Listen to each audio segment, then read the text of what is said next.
Hello Charts members, welcome to today's episode. We will be talking about insights from our latest Charts North America event.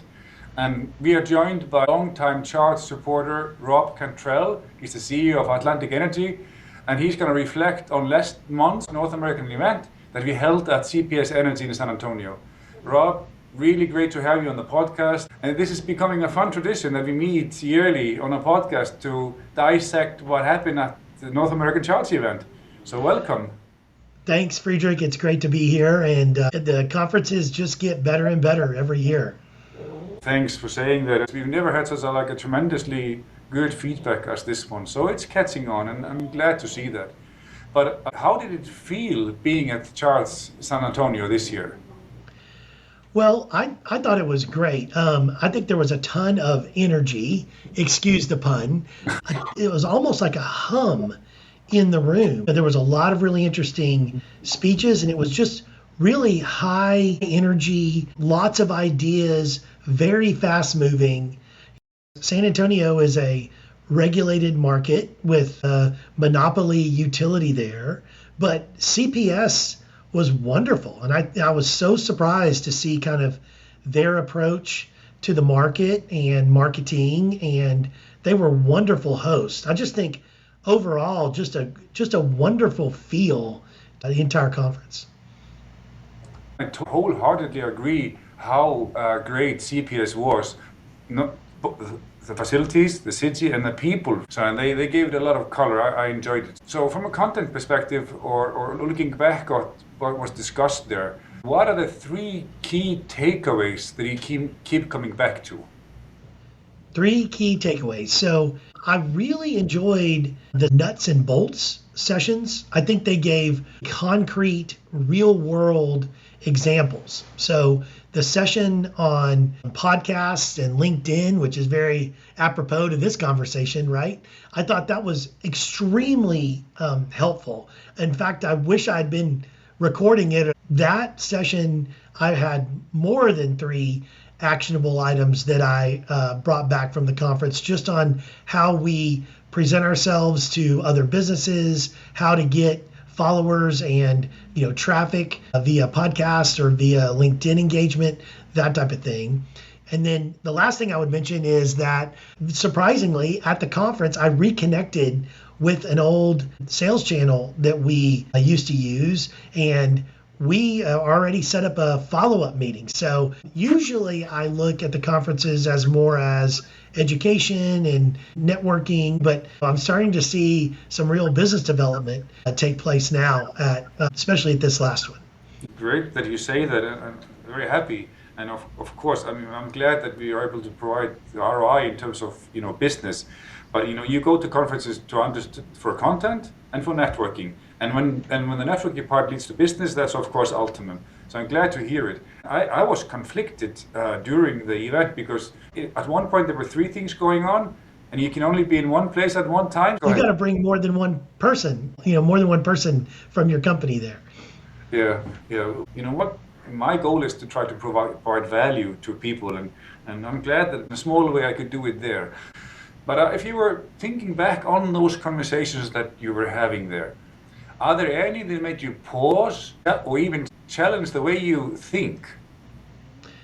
Yes, specifically the Rice professor, I think, presented some very interesting and somewhat controversial statistics about having a green brand doesn't necessarily add the value that I think a lot of investment firms and a lot of companies had counted on. Now, we may be still early on, and that may change. Maybe it changes under a future administration here in the U.S. or something along those lines. But I thought that was a very interesting session, and I had an idea that might be true or might be an overstated factor, but the information that the Rice professor really gave me pause and really made me think about it. I thought it was very thought-provoking and interesting. Yeah, I agree. He's Professor Vikas from Rice. This is his second time at Charts, and I think it was great.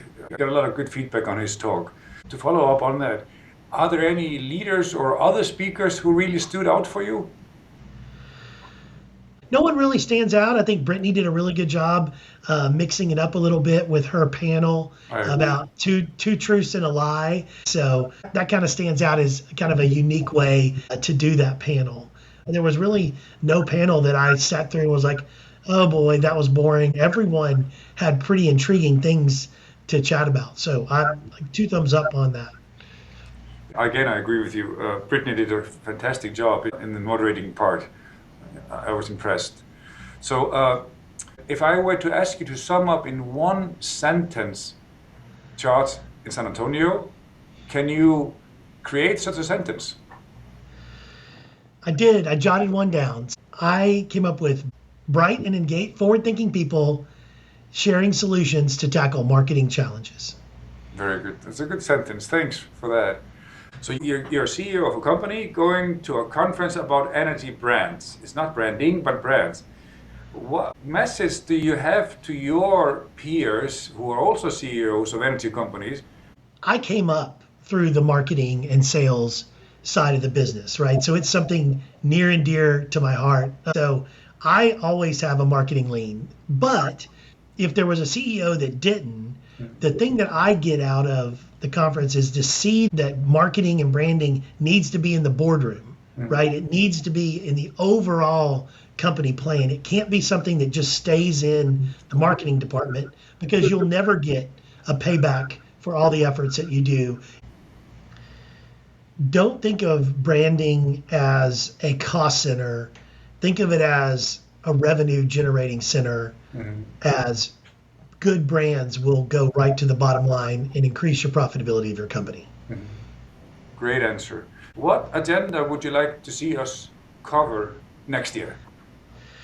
For next year, I'd love to see more case studies and real life examples of like rebranding efforts or total rehauls of people's marketing approach and branding. I think it's always great to talk philosophically, but it's even better to see them put into practice in real life. Absolutely. Very good.